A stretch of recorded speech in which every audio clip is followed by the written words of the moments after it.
Tingnan naman dyan, Nicole. Hello. Ay mga kalipad. Sir Omel. Hello. Ano sir ang tuturo mo ngayon? Hindi ko alam eh. Ah. Magpapalusot ba kayo? Papalusot tayo ngayon. Marunong kayo magpalusot? Oo. Saan? Kay Mrs. Yun lang.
Ilang bundok pa tayo?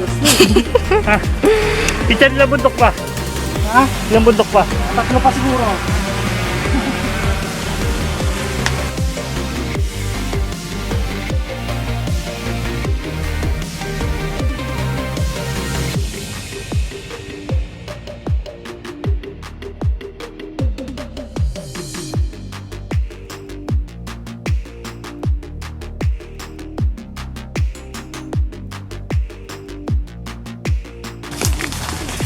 Naliligaw ako.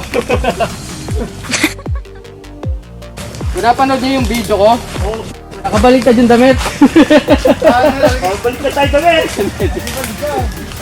Dito, ito na yun eh. Ito na yung nilusutan ko eh. Hindi ko kaya yun eh. Yan ba yun? Yung nakatayo ka?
So yung BPS niya, nagde-detect na obstacle sa ilalim.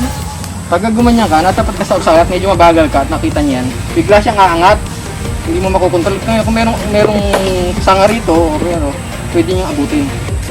Oo, kahit ibaba mo hindi siya nagre-response. Wala, umangat siyang gano'n. Kahit ibaba mo yung throttle mo, hindi siya bumababa. So, Sa Spark, hindi ata. hindi na off. Kahit naka-sport ka, naka-on. Ito, ang ano natin dito yung crash. Kung mag-crash ka, damuhan yung babagsak mo.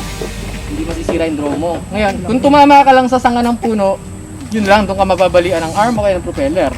Gimbal, yan pala, pwedeng masira sa'yo kung tumama ka sa puno. Pag hindi ko sinubukan niya, malulungkot ako. Dito na ako. Eh pagka tumama ka, baka malungkot ka rin. Sa misis pa lang ako nakapagpalusot eh.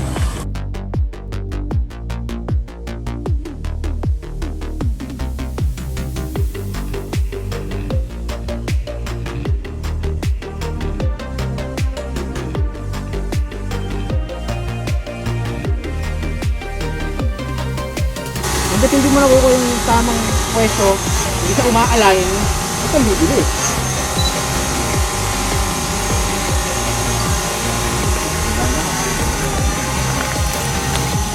Yan, diba? Kung nakuha mo na, wala, ang layo na sa puno. Yan.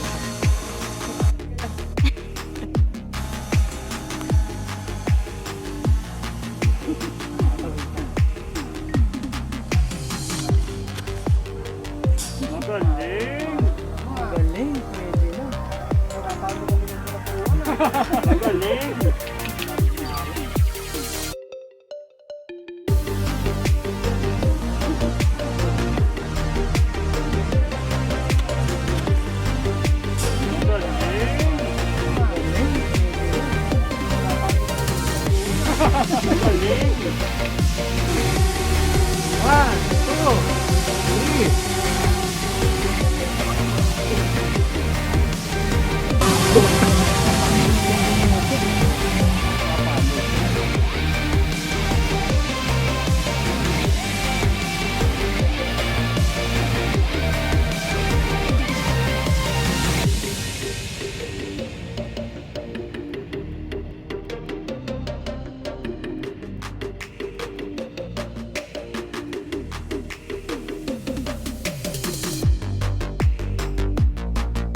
Saan tayo punta? Igulot. Igulot, no? Ano talaga ng mga mixer na yan? Balahaw pa nga. Bigla bumagsak, ano, nangyari.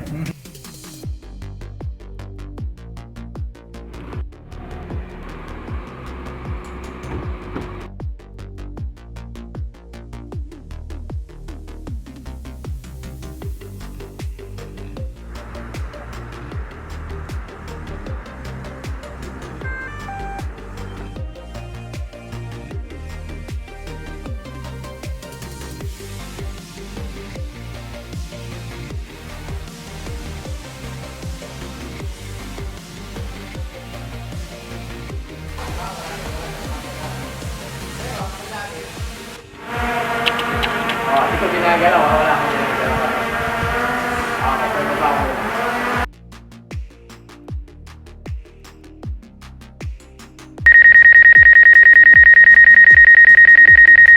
Landing.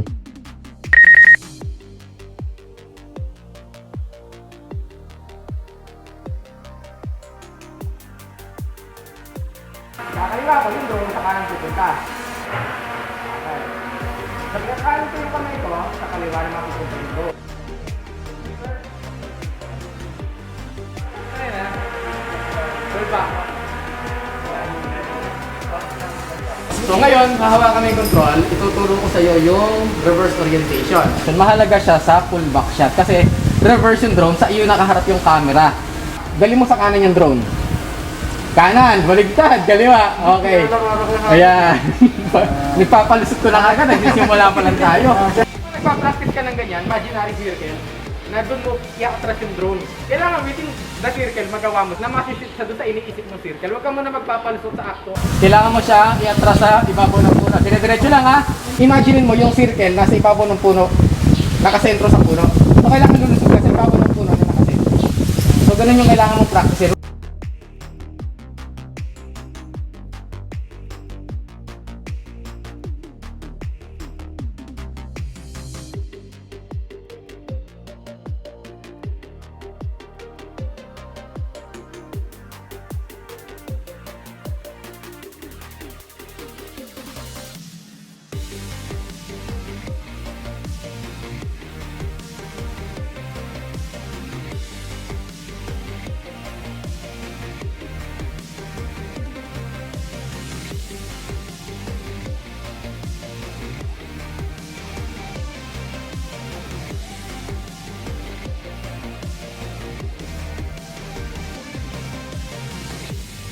Ang ganda, smooth na ito.